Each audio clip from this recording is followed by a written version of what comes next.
hvala vsem, ki ste z nami preko spleta. Okrog 60 vas je. In lepo prosim, vztrajajte z nami do konca, ker bo do konca silno zanimivo in to velja seveda tudi za vse tukaj zbrane. Danes smo v prvem delu potrdili, da je pridobivanje in nadgrajevanje spretnosti, znanja, kompetenc vseživljenjski proces, tesno seveda po logiki stvari povezan z vseživljenjskim učenjem, formalnim, neformalnim, priložnostnim, zadnje čase povezujejo predvsem z delom, se pravi priložnostno učenje ob delu, ampak mi v Sloveniji tudi kar zadeva Evropsko leto spretnosti, ves čas gledamo celostno na človeka, se pravi uravnotežen razvoj vseh spretnosti za delo, ampak tudi za življenje nasploh posameznika in družbe. Zdaj pa seveda spretnosti je lahko dovolj, preveč, je to možno preveč, premalo. In o tem, kako merimo spretnosti, kdaj smo jih nazadnje izmerili v Sloveniji in Evropi, kdaj jih bomo verjetno ponovno merili v Sloveniji, o vsem tem naša draga kolegica, dr. Petra Javrh. Izvoli, Petra.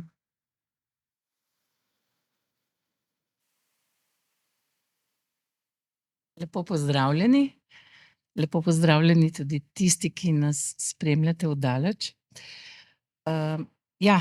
Zdaj po tem odmoru imam majčkeno težjo nalogo, da nas zaspimo po zelo kvalitetni hrani. Jaz sem se potrudila, da vas bom nekoliko izzivala zdaj, zato da nas zaspimo, no. Tako da vzemite tudi tako ta moj prispevek mogoče.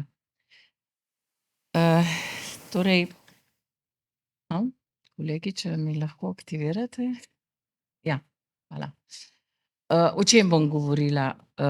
Najprej seveda ne morem mimo spretnosti kot tistega dela, merljivega dela kompetenc oziroma kompetenc, ki so sestavni del zmožnosti, ne. O tem sem že kar nekajkrat predavala, tako da ne bi se poglabljala v to, ampak zavedati se moramo, da ko govorimo o spretnostih, govorimo o enem majčkenem delu, ki je pa zelo pomemben, ker je merljivi del zmožnosti, ki pa so v bistvu povezane seveda tudi z vrednotami, z odnosom do nečesa, do tega, kar kompetenca recimo opisuje in tako naprej.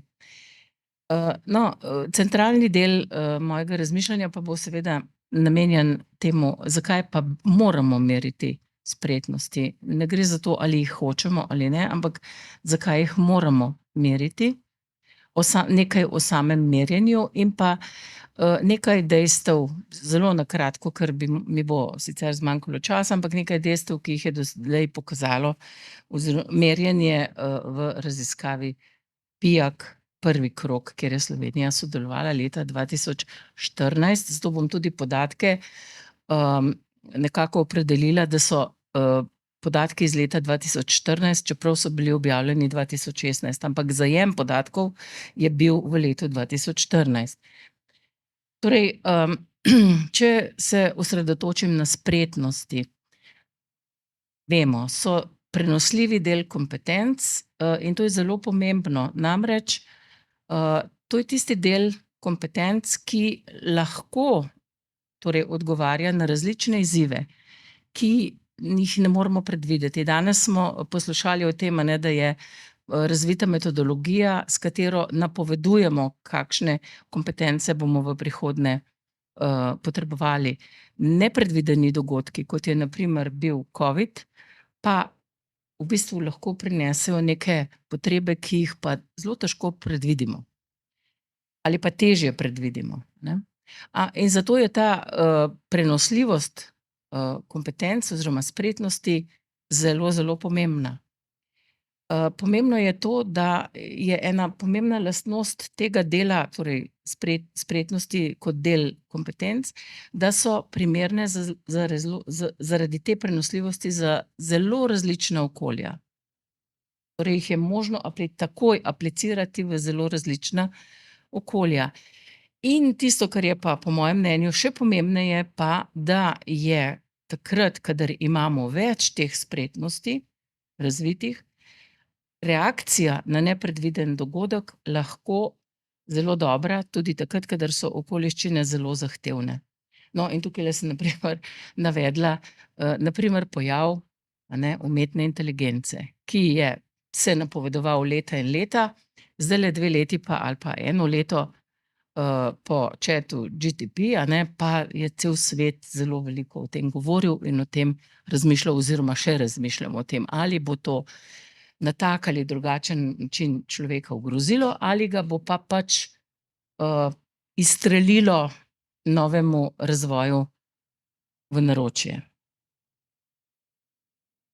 Torej, če še enkrat se vprašam, zakaj moramo meriti spretnosti? Odgovor bi bil seveda, ker nas mora zanimati seveda stanje družbenega telesa, če tako poetično rečem, se pravi stanje populacije neke družbe, naše države Slovenije v tem primeru. Torej, in stanje kakšno? A ekonomsko stanje ali stanje duha ali kaj drugega? Ko razmišljamo o spretnostih, je gotovo to diagnoza pismenosti. Seveda se bomo pa tukajle takoj vprašali, kaj pa je bistvo ali pa podstat pismenosti, beseda, ki jo tako nekateri z zadrego uporabijo, ker je to nekoč pomenilo v bistvu zmožnost pisanja in zmožnost branja. Danes beseda pismenost pomeni marsikaj drugega. In kot je tule zapisano, vidimo, da je to zmožnost za sodobnega človeka upravljanja z informacijami. Kako pa upravljamo z informacijami? Prej je kolegica zelo dobro predstavila projekt, kjer se bo upravljalo z informacijami z nacionalno kampanjo. Kot vidimo, je to zelo kompleksen proces. Ampak na ravni posameznika vidimo, da je pismenost v bistvu sprejemanje informacij in to točno sprejemanje informacij. Torej, da smo zmožni informacijo, ki prihaja do nas, dekodirati tako, kot je, ne pa jo razumeti popolnoma drugače, recimo. Zato, ker nas vodijo čustva ali pa kaj drugega. Ali pa zato, ker imamo velik primanjkljaj pri tem, kako mi sploh dekodiramo črke ali pa besede ali pa stavke in tako dalje. In drugi zelo pomemben element pismenosti, se pravi kritična presoja oziroma obdelovanje potem te informacije, ko smo jo pravilno dekodirali, torej slišali, prebrali ali videli, presojanje, kaj ta informacija je, kdo je vir, kako mi koristi, kako mi škoduje in tako dalje in tako dalje. In seveda vzpostavitev odnosa, mojega odnosa do te konkretne informacije. Seveda, ko je ta proces opravljen, sledi normalno moj odziv, ravnanje, torej komuniciranje navzven in moja težnja v skladu z mojimi, kako bi rekla, vrednotami, cilji in tako naprej, kako bom vplival na okolico, skupnost in seveda še širše gledano družbo. Tukaj je zdaj tista točka, ko sem rekla, da moramo razumeti spretnosti kot tisti majčken merljivi del. Vrednot pri posamezniku seveda ne bomo šli meriti.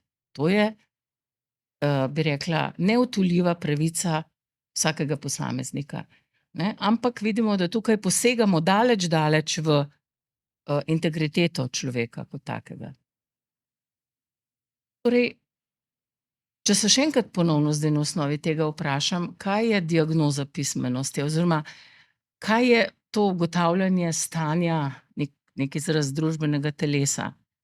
V bistvu gre za zelo eksaktno vprašanje, kolikšen del družbe nima težav, ko se pojavi ena potreba po hitri prilagoditvi, kot je bila recimo v covidu. kolikšen del družbe slovenske pri tem ni imel čisto nobene težave in je bilo to nek ustvarjalni izziv, oziroma kakšen del družbe je tukaj imel v bistvu zelo velike težave, oziroma kakšen del družbe je bil že samo zaradi tega, ker se je ta izziv pojavil, izključen, že avtomatično izključen. In seveda na drugi strani ta diagnoza mora seveda, ali pa te meritve, recimo, če smo že pri tem vprašanju, mora vsebovati tudi neko predvidevanje oziroma neko vprašanje, kakšen ali pa kakšna je kakovost odziva na te nove informacije, ki prihajajo, ki smo jih zdaj s nekimi, bom rekla, metodološkimi prijemi v zvezi z ljudmi v Sloveniji, s populacijo pridobili. Kaj bomo v bistvu s tem naredili kot znanstveniki, recimo? Tukaj v bistvu apeliram na to, ne, da tudi kot znanstveniki imamo tukaj, ali pa kot stroka imamo tukaj eno izjemno odgovornost. In seveda, kaj konkretno v bistvu želimo izvedeti, čisto konkretno, da ne bom zdaj govorila o nekih abstraktnih pojmih. Torej, koliko ljudi, to pa zdaj čisto raziskovalno vprašanje pravzaprav, a ne pri merjenju, torej koliko ljudi je dobilo toliko spretnosti, da so lahko ustvarjalni pri reševanju enega konkretnega problema, kot je recimo preživeti COVID. Koliko ljudi je v bistvu poskušalo to reševati, so reševali problem, pa so ga reševali na strm način. Koliko ljudi je trpelo čustvene bolečine zaradi tega, ker so na določen način reševali problem, oziroma koliko ljudi v Sloveniji, recimo, če bi že, ne, zdaj nas to zanimalo, koliko ljudi v Sloveniji pa je utrpelo zaradi tega, ker so nekateri drugi reševali problem namesto njih, utrpelo resne škodbe ali pa resno pomanjkanje ali pa neko resno škodo. In tukaj so neki taki, bom rekla, razmisleki in razlogi, zaradi katerih menimo, da moramo, seveda, moramo meriti spretnosti. Zato, da vemo kot v bistvu skupnost, kot država, kam bi bilo dobro vlagati naše resurse oziroma v katere dele družbe je potrebno še posebej pazljivo se zazreti oziroma, kot je kolegica rekla, ne, v tej kampanji, do katerih ljudi je potrebno še posebej občutljivo pristopiti. In seveda omenjena bila je raziskava PIAAC, to je pravzaprav največja družboslovna raziskava z zelo, bom rekla, sodobno metodologijo, tudi v letu, torej v prvem krogu je bila za tiste čase to ena taka avantgardna družboslovna raziskava, ker je potekala skoraj izključno v digitalni obliki, torej na računalniku. Zdaj to že ni več avantgardno, ne, torej drugi krog te raziskave poteka s pomočjo tablic, verjetno v naslednjih krogih bojo to pametni telefoni ali pa že kaj drugega, a ne, če bo šel razvoj tako eksponentno naprej. Ampak kaj je tukaj zelo pomembno? Da je ta raziskava prvič longitudinalna, se pravi, da spremlja razvoj spretnosti v skozi različna časovna obdobja in so možne primerjave.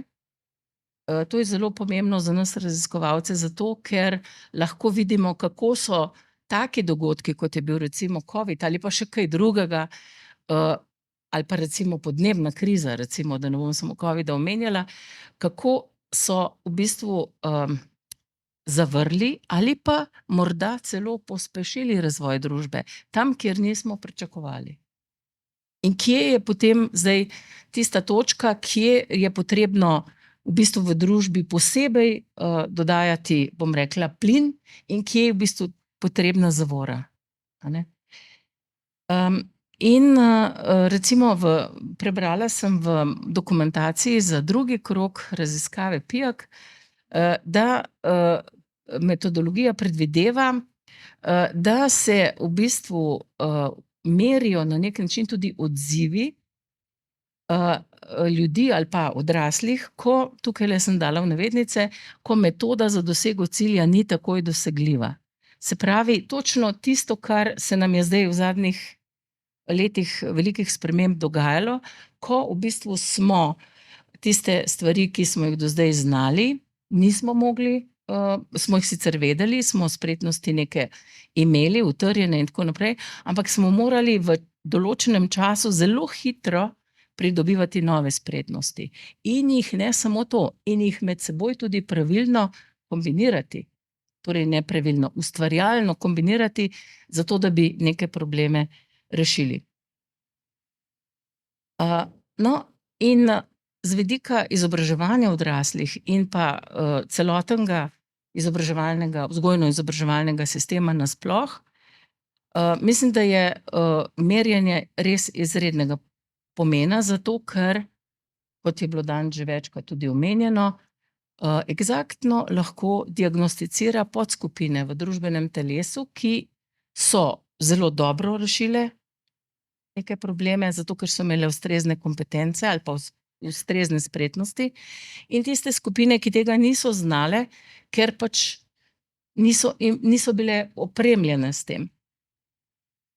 In v bistvu tukaj je v bistvu eno tako zelo dobro vprašanje na mestu, kdo so pa tisti, ki bodo zelo hitro prosperirali, oziroma kdo so tisti, ki bojo zelo zagotovo zaostajali.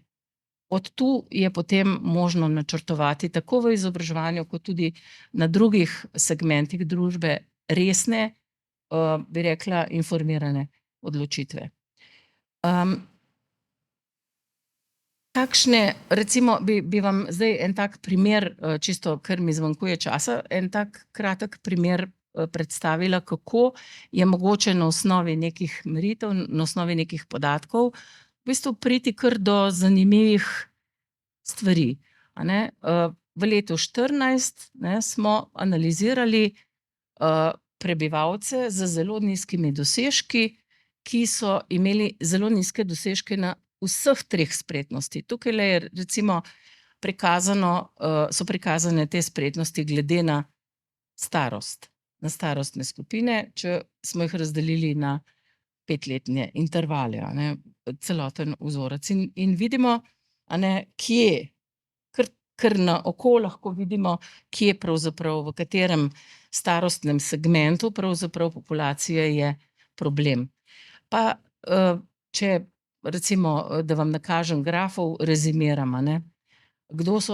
Spraševali smo se, kdo so zdaj tisti ljudje, ki so delovno aktivni, pa imajo res najslabše ali pa so dosegli najslabše rezultate pri merjenju.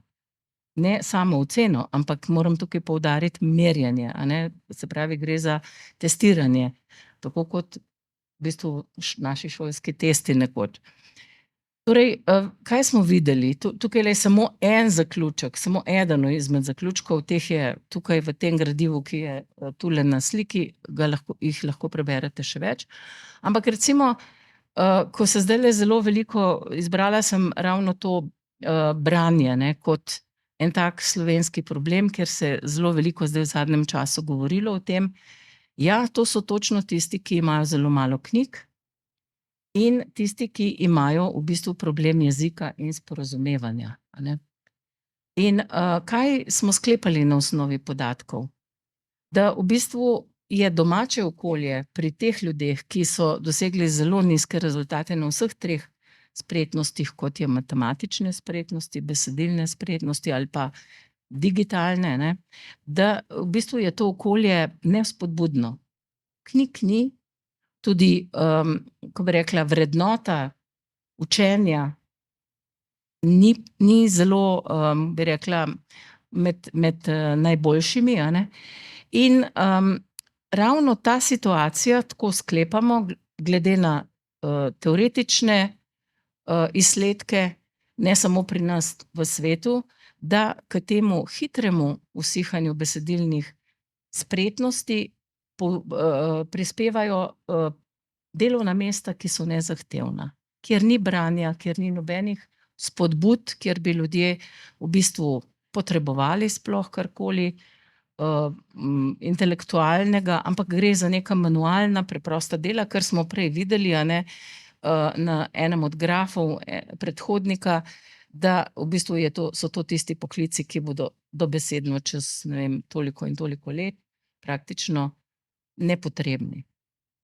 No, in če recimo, zakaj so merjenja tudi potrebna, zakaj je merjenje potrebno? Tukajle je prikazano, kako se potem distribuirajo te skupine, kje, v kateri regiji jih je največ. In če bi šli še bolj v drobovje, so tukajle zelo, zelo zanimivi podatki, na osnovi katerih lahko v bistvu vidimo,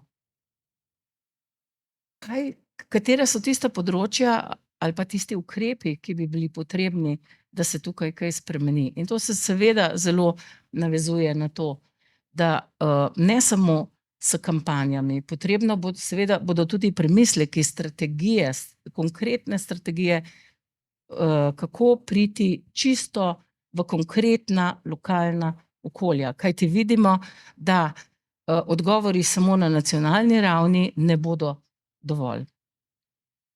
No, in recimo, da bom tukajle postregla s podatkom, a ne, ko govorimo o odstotkih na nacionalni ravni, recimo so tole neke številke, ampak ko preračunamo na, tukajle smo ocenili, na konkretno število ljudi v Sloveniji, delovno aktivnih ljudi v starosti od 16 do 65 let, ki imajo res izjemno slabe spretnosti, se pravi, zelo težko kaj preberejo in to tudi zares razumejo, zelo težko si kaj zračunajo in potem na osnovi tega sprejmejo neke finančne odločitve ali pa neke gospodarske odločitve ali kaj takega, oziroma ne delajo, ne uporabljajo digitalne tehnologije, razen mogoče pametni telefon, na katerem poznajo mogoče samo Facebook ali pa TikTok.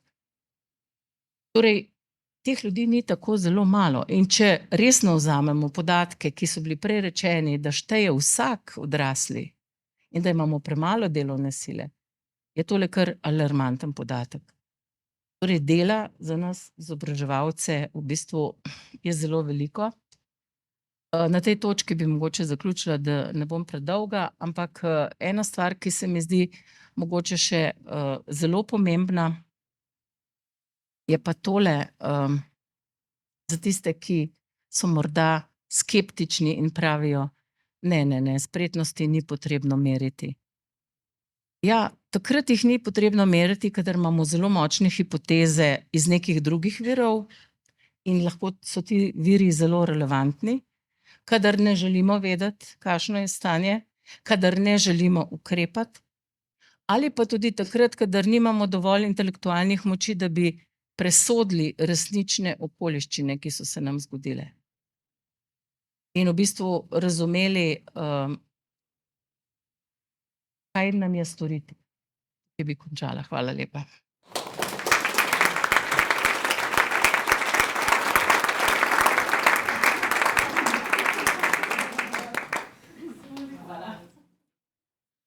Draga Petra, ti nas vedno fasciniraš na eni strani z globokim raziskovalnim uvidom in pripovedjo seveda tudi, na drugi strani pa s to kmečko logiko, ki smo jo spoznali že v tistem prvem videu in pravzaprav tudi na koncu. Želimo vedeti ali ne želimo vedeti, a znamo potem tudi ukrepati, ko izvemo in tako naprej. Krasen prispevek, najlepša hvala.